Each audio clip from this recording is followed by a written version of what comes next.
Hi friends, welcome back my channel. Baking class ஓட கண்டினியூஷனா இன்னைக்கு நம்ம பார்க்க போகிறது அவன்ல கேக் பேக் பண்ணுறது எப்படிங்கிறது தான். அதுக்காக இன்னைக்கு எடுத்திருக்க ரெசிபி 1 kg மெஷர்மெண்ட்லான வெண்ணிலா கேக், அதாவது 1 kg கேக்குக்கான ஸ்பாஞ்ச்.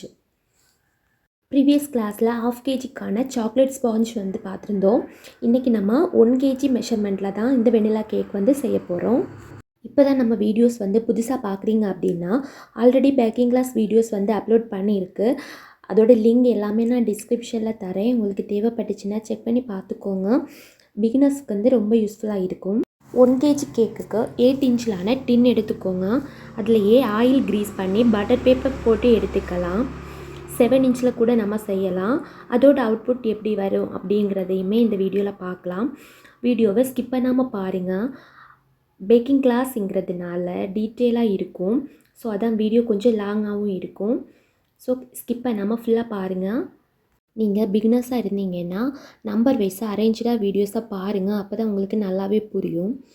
இப்போது 250 ml கப் எடுத்துக்கலாம். இது 1 கப் அப்படின்னு போட்டிருப்பாங்க. 250 ml மெஷர்மெண்ட்டு. இதுலேயே 1 கப் அளவுக்கு ஃப்ளார் எடுத்துக்கோங்க. கப்பை வந்து நல்லா டேப் பண்ணி லெவல் பண்ணி எடுத்துக்கணும். நான் ப்ரீவியஸ் வீடியோலையே அதை வந்து ரொம்ப கிளியராக சொல்லியிருப்பேன். அதே போல் தான் இதே மெத்தடில் தான் கப் மெஷர்மெண்ட் வந்து எப்போவுமே நம்ம மெஷர் பண்ணி எடுக்கணும். அப்போ தான் வந்து அளவு சரியாக இருக்கும்.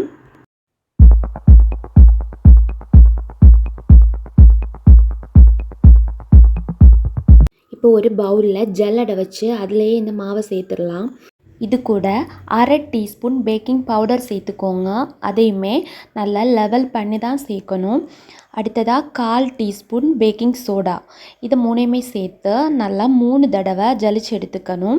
இது போல் நம்ம சலிச்சு எடுக்கிறதுனால மாவு வந்து ஒரு ஸ்மூத்தான டெக்ஸ்சரில் வந்து நமக்கு கிடைக்கும். நம்ம சேர்த்துருக்க இன்க்ரீடியன்ஸும் வந்து மிக்ஸ் ஆகும். 3 தடவை சலிச்சு எடுத்ததுக்கப்புறமா ஒரு விஸ்க் வச்சு லைட்டாக மிக்ஸ் பண்ணி எடுத்துக்கோங்க. இப்போ இந்த ஃப்ளாரை வந்து நம்ம வெயிட் செக் பண்ணி பார்த்துடலாம். நமக்கு ஃப்ளார் எந்த அளவுக்கு இருக்கோ அதே அளவுக்கு தான் சர்க்கரை எடுக்கணும். பாருங்கள், 176 கிராம் அளவுக்கு நமக்கு ஃப்ளார் இருக்குது. இப்போது இதே அளவுக்கு நம்ம சர்க்கரை கூட மெஷர் பண்ணி எடுக்கலாம். சர்க்கரையும் ஃப்ளாரும் வந்து சேம் குவான்டிட்டியில் இருக்கணும். அப்போ தான் கேக்கு சரியாக வந்து நமக்கு பேக்காய் கிடைக்கும். 175 கிராமுக்கு வந்து சர்க்கரை எடுத்திருக்கேன். இதை இப்போ நம்ம மிக்சியில் பொடிச்சு எடுத்துக்கலாம். இந்த ப்ரொசீஜர் வந்து ஃபஸ்ட்டு நமக்கு ஸ்பாஞ்சு வந்து ஓரளவுக்கு பிக்கப் ஆகிற வரைக்கும் தான். அதுக்கு அடுத்ததாக வந்து இது போல் நம்ம செய்ய தேவையில்லை. இப்போது சர்க்கரை பொடிச்சு எடுத்ததுக்கப்புறமா நம்ம அவனை வந்து ப்ரீஹீட் போட்டுடலாம். அவனில் ஃபங்க்ஷன் டெம்பரேச்சர் டைமிங்னு 3 நாபு கொடுத்துருப்பாங்க. ஃபஸ்ட்டு நம்ம ஃபங்க்ஷன் வந்து செட் பண்ணிடணும். ப்ரீஹீட்டிங் கொடுக்குறப்போ டாப் அண்ட் பாட்டம் ராடு ஆனில் இருக்கிற மாதிரி பார்த்துக்கோங்க. அடுத்ததாக இந்த மாதிரி கன்வெக்ஷன் ஃபேன் கூட நீங்கள் ஆன் பண்ணி விட்டுடலாம். இந்த 2 ஆப்ஷன்லேயுமே நீங்கள் ப்ரீஹீட்டிங் போட்டுடலாம். இப்போ டாப் அண்ட் பாட்டம் ராடு ஆனாக இருக்கணும். கூடவே ஃபேன் கூட ஆனாக இருந்தாலும் ஒன்றும் ப்ராப்ளம் கிடையாது. அப்புறம் டெம்பரேச்சர் பார்த்திங்கன்னா 180 டிகிரி வந்து நமக்கு ப்ரீஹீட்டிங்க்கு சரியாக இருக்கும். டெம்பரேச்சர் வந்து 180 கொடுத்துருங்க. அதுக்கு அடுத்ததாக வந்து நம்ம டைமிங் வந்து செட் பண்ணிடலாம். 10 மினிட்ஸுக்கு நம்ம டைமிங் கொடுத்துடலாம். ப்ரீஹீட்டிங்க்கு 10 மினிட்ஸ் தான் கரெக்டாக இருக்கும். ஸோ 10 மினிட்ஸ் ஆன் பண்ணுறப்பவே இது மாதிரி உள்ளாடி லைட் ஆன் ஆகிடும். அவன் ப்ரீஹீட் ஆகிற நேரத்துக்குள்ளாடி நம்ம பேட்டர் வந்து ப்ரிப்பேர் பண்ணிடலாம். ஒரு மிக்சிங் பவுல் எடுத்துக்கோங்க. கொஞ்சம் பெரிய சைஸாக எடுத்துக்கோங்க. அதில் 3 முட்டை, ரூம் டெம்பரேச்சரில் இருக்கிற 3 முட்டை எடுத்துக்கலாம். இது வந்து 3 லிட்டர் கெப்பாசிட்டி இருக்கிற மாதிரி ஒரு பவுல் எடுத்துக்கோங்க. அது கூட 1/2 டேபிள் ஸ்பூன் அளவுக்கு நம்ம வெண்ணிலா எசன்ஸ் சேர்த்து பீட்டரை வந்து ஃபஸ்ட்டு ஸ்பீடில் போட்டு நல்லா பீட் பண்ணி எடுத்துக்கோங்க. 2 மினிட்ஸ் வந்து நீங்கள் பீட் பண்ணுங்கள். இதில் வந்து டைமிங் வந்து நம்ம கரெக்டாக சொல்ல முடியாது. என்னன்னா ஒவ்வொரு பீட்ரும் வந்து ஒவ்வொரு மாதிரி ஒர்க் பண்ணும். அதோட பவர் வால்டேஜ் வேரியேஷன் தான். ஸோ நீங்கள் அதோட அந்த பீட் பண்ணி எடுக்கிறப்போ அதோட அந்த கன்சிஸ்டன்சியை வந்து பார்த்துக்கோங்க.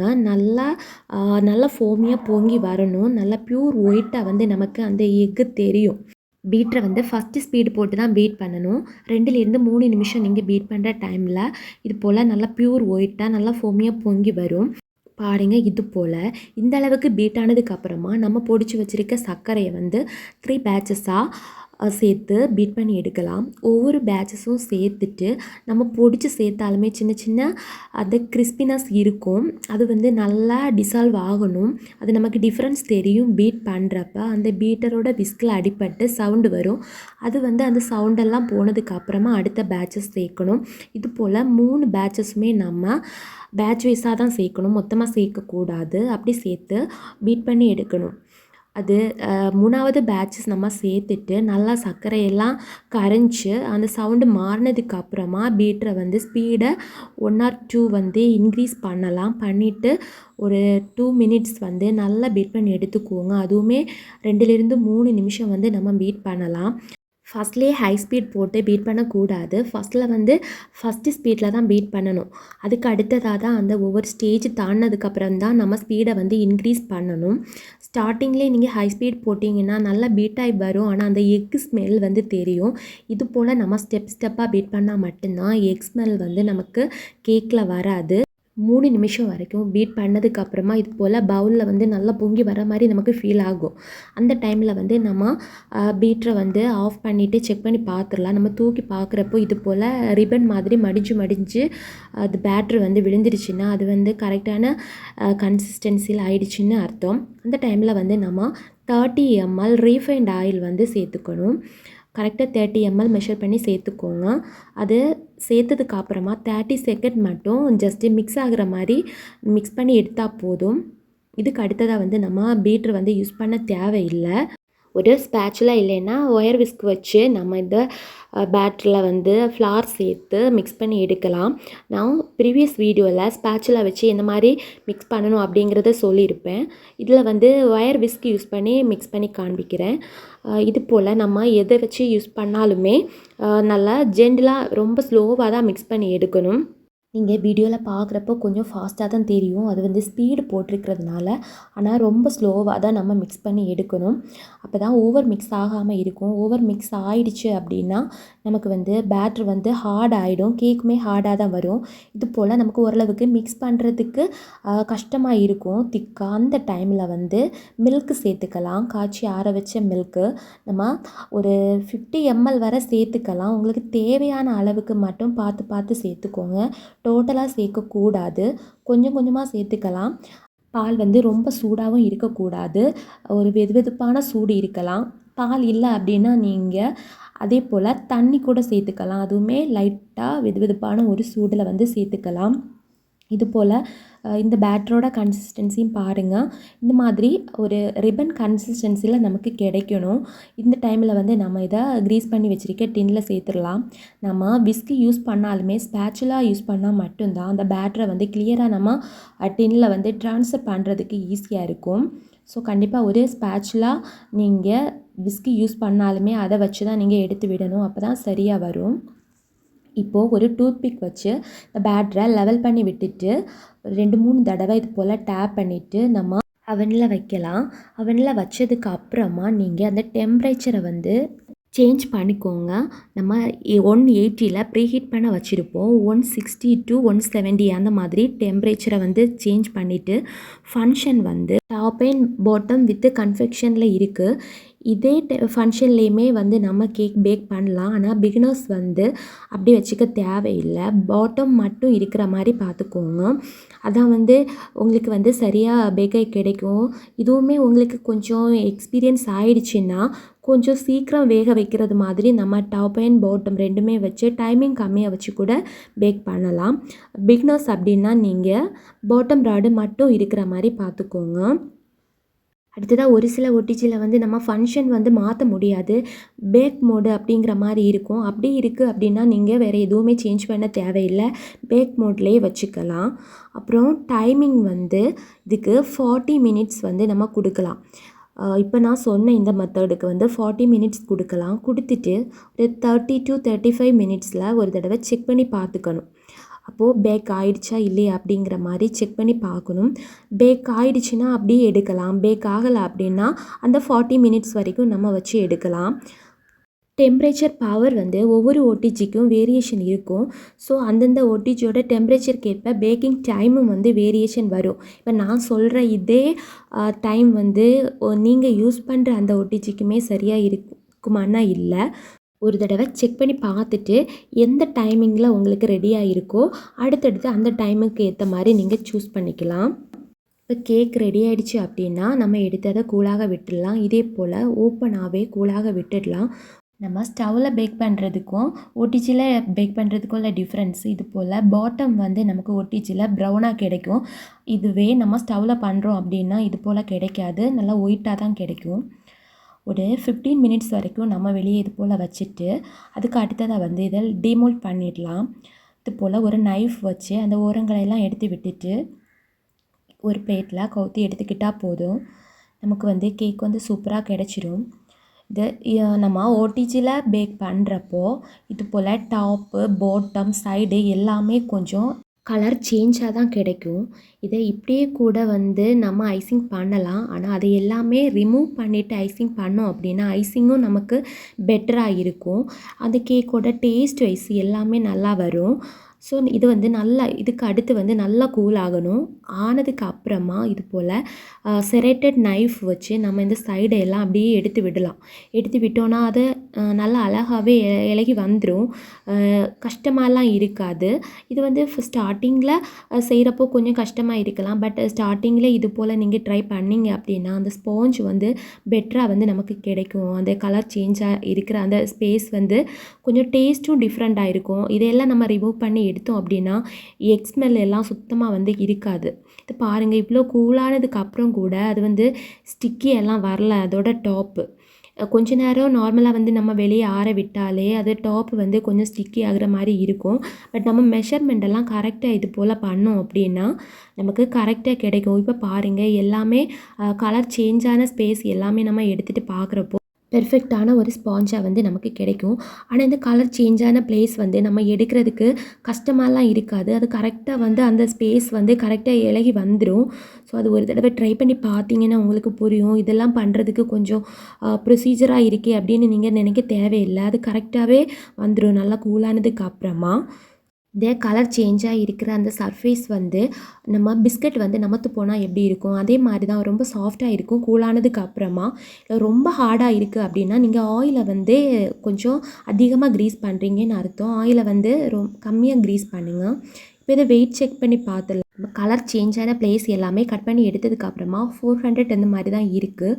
இதுவே நம்ம டோட்டலாக நம்ம செக் பண்ணி பார்த்தோம் அப்படின்னா 450 மேலே 500 பக்கம் வந்திருக்கும். இது ஒன்றும் ப்ராப்ளம் கிடையாது. நம்ம ஐசிங் ஒர்க்கெல்லாம் முடிக்கிறப்போ கரெக்டாக வந்து 1 kg நமக்கு வெயிட் வந்துடும். இந்த கேக்கு வந்து நைஃப் வச்சு இது போல் கரெக்டாக எப்படி நம்ம கட் பண்ணி எடுக்கணும் அப்படிங்கிறது வந்து நான் ப்ரீவியஸ் வீடியோவில் டீட்டெயிலாக சொல்லியிருப்பேன். இன்னும் ஒரு மெத்தடு வந்து இந்த வீடியோவில் வந்து பார்க்கலாம். இப்போ இந்த கேக்கோட டெக்ஸ்சர் பாருங்கள், எவ்வளோ சாஃப்டாக ஸ்பஞ்சியாக இருக்குது. நம்ம இது போல் சைடு பாட்டம் டாப் எல்லாம் கட் பண்ணுறப்போ கேக் டேமேஜ் ஆகிடுமா அந்த மாதிரி நீங்கள் பயந்தீங்க அப்படின்னா நீங்கள் சைடை வந்து எடுக்காமல் கூட விட்டுடலாம். டாப் பார்ட் வந்து கண்டிப்பாக எடுக்கணும், இல்லைன்னா அது வந்து டேஸ்ட் வந்து டிஃப்ரெண்ட் ஆகும். இதுவே பாட்டம் அப்படின்னா கொஞ்சம் ஹார்டாக இருந்தால் மட்டும் எடுத்தாலும் போதும். ஓகே, உங்களோட கேக்கோட டெக்ஸ்சரை பொறுத்து நீங்கள் இதெல்லாம் சூஸ் பண்ணி செஞ்சால் போதும்.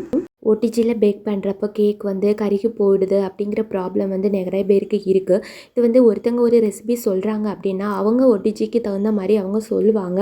அதை அப்படியே நம்ம ஃபாலோ பண்ணுறப்போ இந்த மாதிரி ப்ராப்ளம் வரும். ஒரு தடவை இது போல் வந்துருச்சு அப்படின்னா நீங்கள் வந்து அந்த டெம்பரேச்சரை வந்து கம்மி பண்ணிக்கோங்க. நான் இன்றைக்கி இந்த ரெசிபியில் சொன்ன மாதிரி 160 டெம்பரேச்சரில் 40 மினிட்ஸுக்கு உங்களுக்கு பேக் ஆகலை அப்படின்னா 170ல் 40 மினிட்ஸுக்கு வச்சு செக் பண்ணுங்கள்.